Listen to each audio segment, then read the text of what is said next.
د آی سی سی لخوا د کرکټ په قانون کې دوه بدلونونه راغلل. سلام امینه خوږو او ناظرینو ملګرو، ستړي مشي، وخت مو په خیر. په کرکټ کې دوه نوي بدلونونه راغلل. د کرکټ نړیوال شورا آی سی سی د کرکټ په قانون کې د دوه بدلونونو اجازه ورکړه. په لندن کې د کرکټ نړیوال شورا د کلنۍ غونډې پر مهال پریکړه وشوه چې په لوبه کې به ورو اورونه ترسره کولو باندې به اوس لوبډلمشران نه معطل کیږي. د دې په پرتله به سزا ټولې لوبډلې ته ورکول کیږي. همداراز په لوبډلمشر او نور ټول لوبغاړي به یو ډول جریمه کیږي. د کرکټ نړیوال شورا د پریکړې پر اساس په ورو د اورونو ترسره کولو په برخه کې په سزا کې بدلون راغلی دی. اوس د لوبډلمشرانو د معطل کېدو سزا له منځه لاړه، خو د ورو اورونو ترسره کولو په لړ کې به د کرکټ نړیوال شورا د ټیسټ په برخه کې د لوبغاړو نمرې راټیټول کیږي.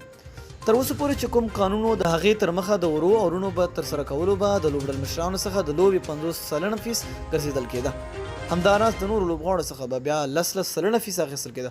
همداراز که به پرله پسې 3 لوبو کې ورو اورونه ترسره شوي وای نو بیا به لوبډلمشر باندې بندیز لګېده. خو د آی سی سی د نوي بدلون سره به اوس لوبډلمشران هم د ارامۍ ساه واخلي. په یوه بله پریکړه کې بیا دا خبر وشوه چې د ټپي شوي لوبغاړي په ځای به بل لوبغاړی اخیستل کېږي او د دې پیل به د انګلستان او استرالیا ترمنځ د ایشیس لوبلړۍ څخه پیل شي. د کرکټ نړیوال شورا وویل چې څه ډول لوبغاړي وي له هماغه ډول لوبغاړي سره به بدلیږي.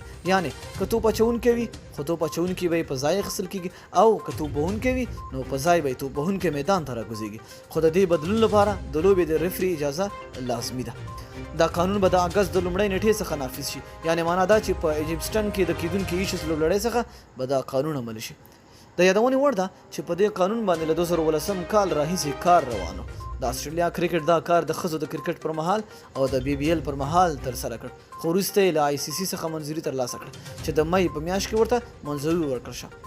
په تېرو څو کلونو کې دا ډول ځینې پیښې رامنځته شوي چې لوبغاړي به په سر ولګېده او نور به یې لوبه نه شوه کولی، نو لوبډلې مجبورې وې چې د لږو لوبغاړو سره لوبه وکړي.